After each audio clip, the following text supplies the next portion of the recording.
श्री शिवाय नमस्तुभयम्। दोस्तों, आप सभी लोग जानते हैं कि 16 जनवरी 2026 यानी शुक्रवार को पड़ रही है प्रदोष व्रत। और दोस्तों, यह वह तिथि है जो माघ मास में पड़ने वाली सबसे बड़ी तिथि प्रदोष व्रत है और इसका बहुत ही बड़ा और विशेष महत्व होता है। अगर कभी भी मौका लग जाए तो आप लोगों को पीपल के पत्ते पर राम लिखकर बहुत छोटा सा उपाय करना है। इन दोनों का संयोग बहुत ही कम आता है। इसी के साथ में गुरुजी ने अपनी शिव पुराण कथा में बताया है कि इस दिन आपको एक पीपल के पत्ते पर राम वाला उपाय तो आपको अवश्य ही करना चाहिए, क्योंकि ऐसा दिन पूरे साल में सिर्फ एक ही बार आता है। और दोस्तों, आप सभी लोग जानते हो कि शुक्रवार का अगर सबसे बड़ा कोई उपाय है तो वो पीपल के पत्ते पर राम वाला उपाय। तो दोस्तों, शुक्रवार प्रदोष व्रत के दिन आप लोगों की कोई इस पीपल के पत्ते पर राम लिखकर बहुत छोटा सा उपाय करना।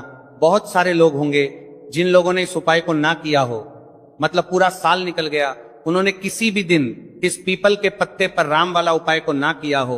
पर दोस्तों, आपके पास एक पहला मौका बचा हुआ है जो कि 16 जनवरी 2026 शुक्रवार प्रदोष व्रत के दिन है। इस दिन आप लोगों को इस वाले उपाय को जरूर कर लेना है। भले ही आपने पूरे भर इस उपाय को ना किया हो, पर अगर आपने इस माघ माह के शुक्रवार प्रदोष व्रत के दिन अगर इस वाले उपाय को कर लिया तो आपको इस उपाय को करने का वो फल मिलेगा जिसकी आपने कभी कल्पना भी नहीं करी होगी।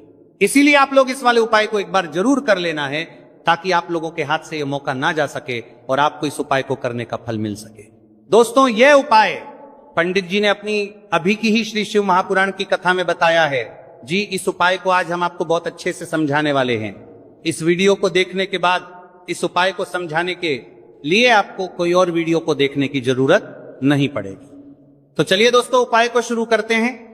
देखिए, इस माघ माह के शुक्रवार प्रदोष व्रत के दिन ये इतना खास होता है, इतना महत्वपूर्ण होता है। देखा गया है कभी कभी बड़े बड़े पूजा पाठ अनुष्ठान से जो मनोकामना पूर्ण नहीं होते, वहां माघ माह के शुक्रवार प्रदोष व्रत के दिन एक छोटे से उपाय करने से ही आपकी मनोकामना पूर्ण हो जाती है। और बहुत सारे लोगों ने इस उपाय को किया भी है और उनको इस उपाय को करने का फल भी जरूर मिला है। अगर आप लोग भी इस उपाय को करना चाहते हैं तो आप इस उपाय को पहले अच्छे से समझ लेना, सुन लेना, उसके बाद करना।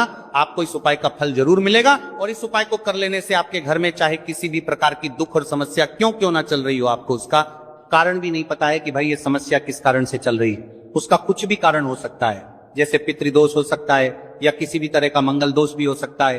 तो इस दिन आप लोगों को यह वाला उपाय कर लेना है। ये एक ऐसा उपाय है जिस उपाय को अगर किसी विशेष दिन पर किया जाए तो भाई उस विशेष दिन का जो है वह तो हमें मिलता ही मिलता है, पर हमने उस दिन पर इस उपाय को किया है तो हमें उससे भी बड़ा फल मिलता है। और फल बहुत जल्दी मिलता है, क्योंकि आप इस उपाय को बहुत ही बड़े और विशेष दिन पर कर रहे हैं।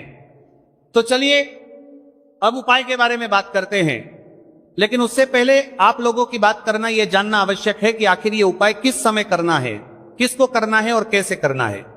तो चलिए हम आगे आपको वीडियो में एक एक करके बता देते हैं। लेकिन उससे पहले अगर आप लोग हमारे चैनल पर पहली बार आए हैं या फिर मेरी आवाज आज पहली बार सुन रहे हैं तो हमारे चैनल को सब्सक्राइब जरूर कर लेना और इस वीडियो को लाइक करके कमेंट बॉक्स में श्री शिवाय नमस्तु या ओम नमः शिवाय जरूर टाइप कर देना। तो दोस्तों, इस पीपल के पत्ते पर राम वाला उपाय को हमें इस शुक्रवार प्रदोष व्रत के दिन कैसे करना है, किसको करना है, किस समय करना है और कहां पर करना है, ये सारे सवालों के जवाब आपको इस वीडियो में मिल जाएंगे। और जो ये वीडियो देखेगा भाई, उसको पीपल के पत्ते पर राम वाला उपाय जरूर करना चाहिए, क्योंकि इस दिन पीपल के पत्ते का भी बहुत ही बड़ा और विशेष महत्व होता है। आजा पीपल के पत्ते पर राम वाला उपाय की तो यह सोने पर सुहागा वाली बात हो जाती है और यह एक बहुत ही बड़ा उपाय हो जाता है इस शुक्रवार का। तो अब दोस्तों, इस पीपल के पत्ते पर राम वाला उपाय को आखिर करना किसको है, सबसे पहले हम लोग वो बात जान लेते हैं। तो देखो, घर की जो बड़ी माताएं बहनें होती हैं, उन माताओं बहनों में से कोई भी एक बड़ी माता बहन इस वाले उपाय को कर सकती है। और दोस्तों, अगर आप चाहे तो अपने घर में से सभी सदस्यों को भी इस उपाय को करवा सकते हैं। अगर किसी व्यक्ति की खुद की कोई मनोकामना है, खुद की कोई दुख और परेशानी है जो कि वो अपने लिए ही करना चाहता है, इस वाले उपाय को तो वो खुद अपने लिए भी कर सकता है। बाकी अगर कोई घर में से ऐसा है जो कि अपने पूरे घर परिवार की सुख और शांति के लिए यह वाला उपाय करना चाहता है तो भाई वह भी कर सकता है, उसमें भी कोई दिक्कत वाली बात नहीं है। कहने का मतलब यह है कि इस उपाय को हर एक सदस्य भी कर सकता है और पूरे घर परिवार के सदस्य के लिए घर की बड़ी माताओं बहनों में से कोई एक माता बहन भी कर सकती है। माताएं बहनें अगर घर में उपस्थित ना हो या ये वाला उपाय ना कर पा रही हो तो फिर घर का कोई बड़ा सदस्य भी इस पीपल के पत्ते पर राम वाला उपाय को कर सकता है, चाहे फिर वह पुरुष ही क्यों ना हो, उसमें कोई भी दिक्कत वाली बात नहीं है। उसके बाद में दोस्तों जो अगला प्रश्न निकल कर आता है वह ये आता है इस उपाय को लेकर के, आखिर इस उपाय को हमें किस समय करना है, सुबह के समय करना है कि शाम के समय करना है। तो देखो इस वाले उपाय को आप लोग सुबह के समय भी कर सकते हो और शाम के समय प्रदोष काल में भी कर सकते हो। अब अगर आप पूछो कि भाई साहब सबसे उत्तम समय कौन रहेगा इस पीपल के पत्ते पर राम वाला उपाय को करने का, तो हम आपसे बस यही कहेंगे कि इस उपाय को आप सुबह के समय करेंगे तो ज्यादा बेहतर होगा। बाकी अगर प्रदोष काल शाम के समय भी करेंगे तो भी अच्छा होगा, उसमें कोई भी दिक्कत वाली बात नहीं है। तो अब दोस्तों जो अगली सबसे बड़ी और महत्वपूर्ण बात आती है वो यह आती है कि सुबह अगर हम उपाय को करेंगे तो हमें कितने बजे से लेकर कितने बजे तक के बीच में करना है, और शाम के समय प्रदोष काल में करेंगे तो हमें कितने बजे से लेकर कितने बजे के बीच में करना है। तो देखो सुबह जितनी जल्दी हो सके आप उपाय को करने की कोशिश करना।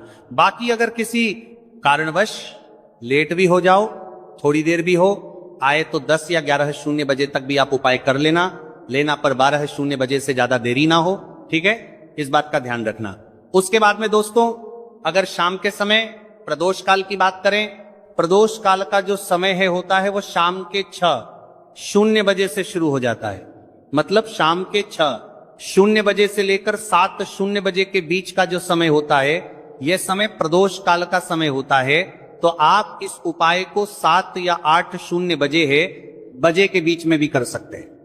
बहुत साथ हो मतलब शाम के 6:00 बजे से रात 8:00 बजे के बीच में आप कभी भी इस वाले उपाय को कर सकते हो, उसमें कोई भी दिक्कत वाली बात नहीं है। हमें किसी भी दिन आपको पीपल के पत्ते पर राम लिखकर बहुत छोटा सा उपाय करना है। ऐसा समझ लीजिए जितने भी आपके शत्रु की जबान के पत्ते पर वरियोर हैं, जो भी आपके विरोधी हैं, दुश्मन हैं, जो आपको हर तरफ से परेशान कर रहे हैं, अब उन शत्रुओं की अकड़ निकलेगी। शत्रु का किया कराया भी तुरंत हट जाएगा जब शुक्रवार में आप इस छोटे से उपाय को करेंगे। तो देखिए आज की वीडियो विशेषकर उन लोगों के लिए ही है जो अपने जीवन में शत्रुओं से और दुश्मन से बहुत ज्यादा परेशान हो चुके हैं। देखिए जगत जननी मां जगदम्बा का हम शुक्रवार में पूजन करते हैं और उनसे जुड़े हुए उपाय करते हैं।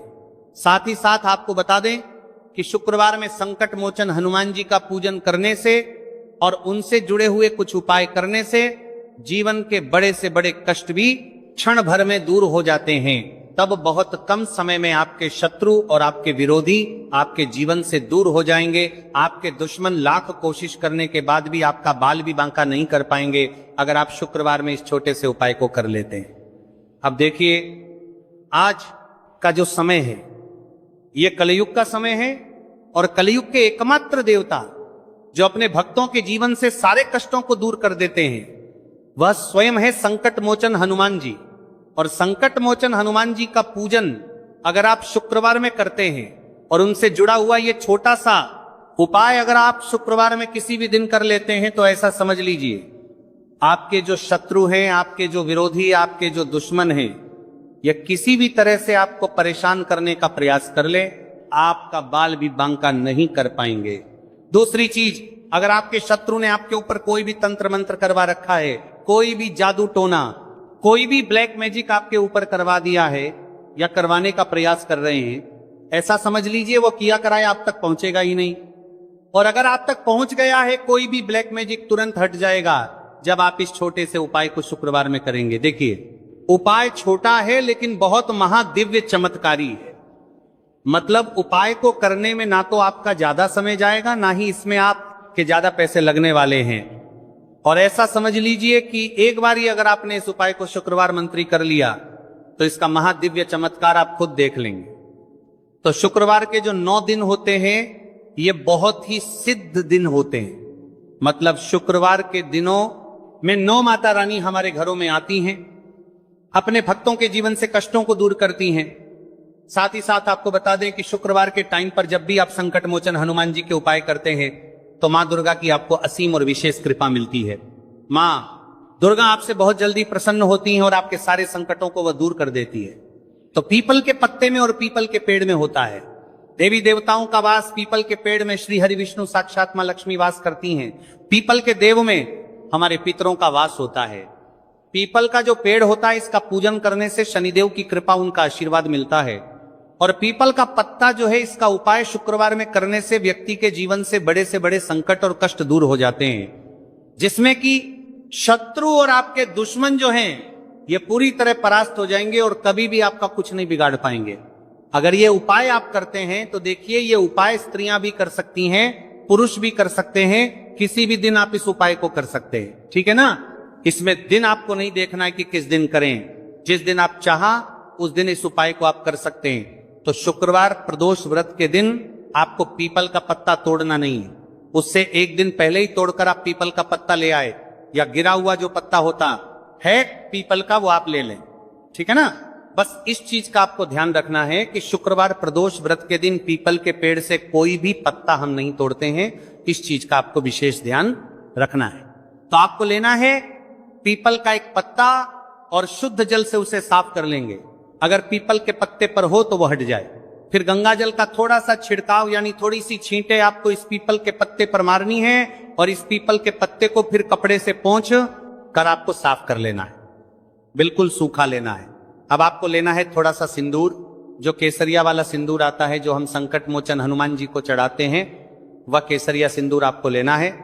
थोड़ा सा जल डाल के इसे गीला कर लेंगे, और इसी सिंदूर से इस पीपल के पत्ते पर आपको भगवान राम का नाम लिखना है। अब किससे लिखेंगे? माचिस की तीली ले सकते हैं, उसे लिख सकते हैं। किसी भी तरह से आपको भगवान राम का नाम इस पीपल के पत्ते पर लिखना है। लिख लिया। एक आपको चमेली के तेल का या सरसों के तेल का दीपक तैयार करना है, और एक कोई भी आपको लेनी है मिठाई में यहां पर आप बूंदी का प्रसाद ले सकते हैं, बेसन का लड्डू ले सकते हैं, और अगर आप इमरती ले लेते हैं तो यह और भी उत्तम है। देखिए, इमरती का जो भोग होता है यह संकट मोचन हनुमान जी को बहुत ज्यादा प्रिय है। अब ये सारी चीजें लेकर आपको जाना है संकट मोचन हनुमान जी के मंदिर में। तो देखिए, सबसे पहले आपको संकट मोचन हनुमान जी के सामने ये दीप प्रज्वलित करना है जो आप लेकर के गए हैं। चाहे आपने चमेली के तेल का दीपक तैयार करा है या सरसों के तेल का, सबसे पहले दीपक आप जला देंगे, और दीप जलाने के बाद आपको जो पीपल का पत्ता आप लेकर के गए थे, वो पत्ता आपको संकट मोचन हनुमान जी को अर्पित करना है, वहां चढ़ाना है। और जो भी भोग में आप लेकर के गए हैं, चाहे आपने बेसन के लड्डू लिए, बूंदी का प्रसाद लिया, या फिर इमरती, जो भी कुछ आपने लिया है उसका भोग लगाना है।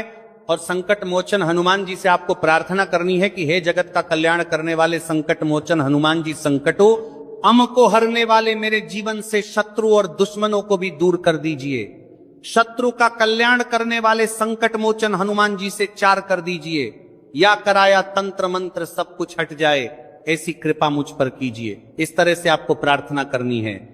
और 108 बार जय श्री राम, जय सीताराम, जय श्री राम, जय सीताराम, जय श्री राम, जय सीताराम, इस तरह से आपको जयकारा लगाना है। क्योंकि भगवान राम का नाम संकट मोचन हनुमान जी को सबसे ज्यादा प्रिय है, तो जयकारा लगा देंगे। और देखिए, अगर एक बार हनुमान चालीसा पढ़ पाए तो आप एक बार हनुमान चालीसा ऐसा जरूर पढ़े, ठीक है ना। ज्यादा बार नहीं तो एक बार जरूर पढ़े।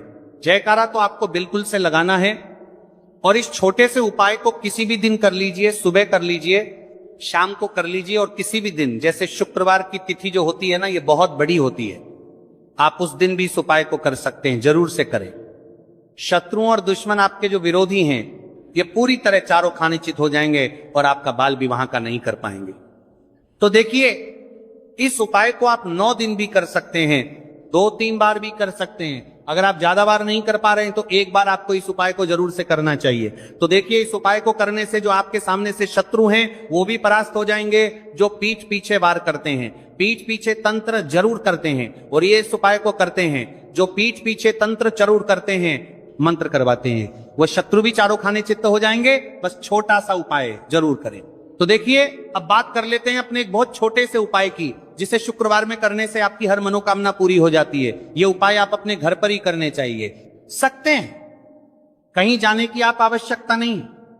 कोई भी ऐसी विश जो बहुत लंबे समय से अधूरी है, पूरी नहीं हो रही है, या धन को लेकर आप बहुत परेशान हैं, या घर में संकट कष्ट बहुत आते हैं, बीमारियां बहुत आती हैं, तो एक लाल पुष्प, जैसे कि गुलाब का फूल भी लाल होता है, आप जरूर से अपने घर के मंदिर में मां दुर्गा को अर्पित करें और एक देश घी का दीपक लाल बाती का जलाकर मां का पूजन करें। शुक्रवार में अगर लाल रंग से जुड़ा हुआ ये उपाय आप करते हैं, आपकी सारी मनोरथ, सारी मनोकामनाएं मां पूरा कर देंगे, क्योंकि लाल रंग मां दुर्गा को बहुत प्रिय है। लाल पुष्प और लाल रंग की बाती का दीपक आपकी बड़ी से बड़ी मनोकामना को भी पूरा कर देगा। शुक्रवार में यह उपाय आप किसी भी दिन कर देगा सकते हैं। दूसरे उपाय कि हल्दी वाला जल आपको अपने घर में किस जगह पर डालना है और उपाय को कैसे करना है और कैसे यह हल्दी वाला जलते माघ माह का शुक्रवार प्रदोष व्रत के दिन आप अपने घर में डालते हैं, छीनते हैं, उपाय को करते हैं, तो सीधे सीधे मां लक्ष्मी आपसे प्रसन्न होकर आप आती हैं और श्री हरि विष्णु के साथ आती हैं। स्थिर लक्ष्मी का आपके घर में वास होता है। कहने का मतलब है कि फिर कभी भी मां लक्ष्मी आपके घर को छोड़कर नहीं जाती है। जो लोग कहते हैं कि हमारे घर में धन तो आता है लेकिन चला जाता है, लेकिन फिजूल खर्ची बहुत है। धन तो घर में आता है लेकिन तिजोरी कभी धन से भरी नहीं रहती है, खाली हो जाती है। तो 90 पर लोग ऐसे होते हैं जिनके जीवन में यह समस्या होती है कि हमारे घर में स्थिर लक्ष्मी का वास नहीं है। देखिए, हम सभी चाहते हैं ना कि मां लक्ष्मी और श्री हरि विष्णु हमेशा हमारे घर में रहे, उनका आशीर्वाद बना रहे, हम हमारे जीवन के जितने भी दुख हैं उनका सामना जो है बहुत आसानी से कर सके। देखिए, जब व्यक्ति के पास पैसा नहीं होता है ना, तो वो बहुत सारे कष्ट दुख उसके जीवन में जब आते हैं उनका सामना भी नहीं कर पाता, और जब उसका आर्थिक पक्ष मजबूत होता है तो बहुत सारी समस्याएं उसे अपने जीवन में जो आती है वो छोटी लगती है। लेकिन अगर पैसा भी पास नहीं है तो छोटी छोटी प्रॉब्लम्स और छोटी छोटी चीजें जो हमारे जीवन में आती हैं वो भी बहुत बड़ी लगने लगती है। तो आपको करना क्या है, आपको यहां पर लेना है गंगा जल। तो देखिए, सबसे पहले तो आपको अपने पूरे घर में गंगा जल का छींटा लगाना है, ठीक है ना। गंगा जल आपके घर से जितनी भी नेगेटिव एनर्जी होती है उसे बाहर कर देता है, ठीक है ना। गंगा जल का छिड़काव जब आप करते हैं, उसके बाद कोई पूजा पाठ करते हैं, कोई उपाय करते हैं, वो पूरी तरह से सफल होता है, क्योंकि आपके घर में पॉजिटिव एनर्जी, सकारात्मक ऊर्जा आ जाती है, ठीक है ना। तो इतना करने के बाद आपको क्या करना है, एक लोटे के अंदर या एक कटोरी किसी भी चीज के अंदर आपको अपने घर का शुद्ध जल लेना है। ले लिया, उसके बाद पीसी हुई हल्दी उसके अंदर मिलानी है, मिला दी जब हल्दी आपको मिलानी है, ठीक है ना। उस समय आपको श्री हरि विष्णु का ध्यान करना है। श्री हरि विष्णु से प्रार्थना करनी है कि मेरे घर में धन बढ़े और कभी भी मेरे घर की जो सुख समृद्धि है उसमें कमी ना आए, ठीक है ना। जब आप जल मिला लेंगे उसके बाद आपको तुलसी का एक पत्ता लेना है। तुलसी का पत्ता पहले ही तोड़ लें।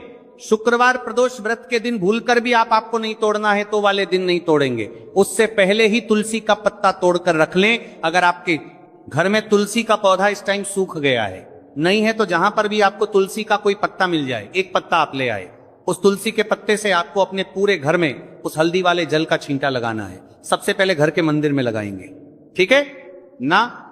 फिर जितने भी रूम है, कमरे हैं, वहां पर लगाएंगे, घर के मुख्य द्वार पर लगाएंगे।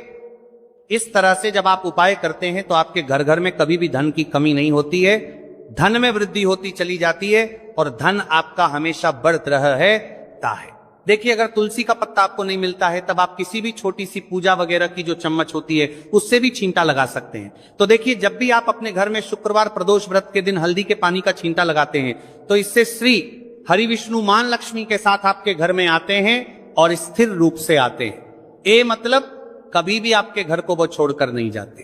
तो देखिए, हल्दी जो है ये जुड़ी है श्री हरि विष्णु से, आपकी कुंडली में गुरु को मजबूत करती है, आपके जीवन में सुख और सौभाग्य को खींच कर लाती है, धन को खींच कर लाती है, मां लक्ष्मी को प्रसन्न करती है। जिस तरह से हल्दी खाने का स्वाद बढ़ा देती है, बहुत बड़ी बड़ी बीमारियों को दूर कर देती है, उसी तरह से ये आपके जीवन को भी सुख से भर देती है, अगर के उपाय आप सही तरीके से कर लेते हैं। तो दोस्तों, ये थे पूज्य गुरुजी द्वारा बताए गए कुछ बहुत ही खास उपाय। अगर आपको जानकारी अच्छी लगी हो तो वीडियो लाइक करिएगा। मिलते हैं फिर एक नए वीडियो के साथ। श्री शिवाय नमस्तुभयम।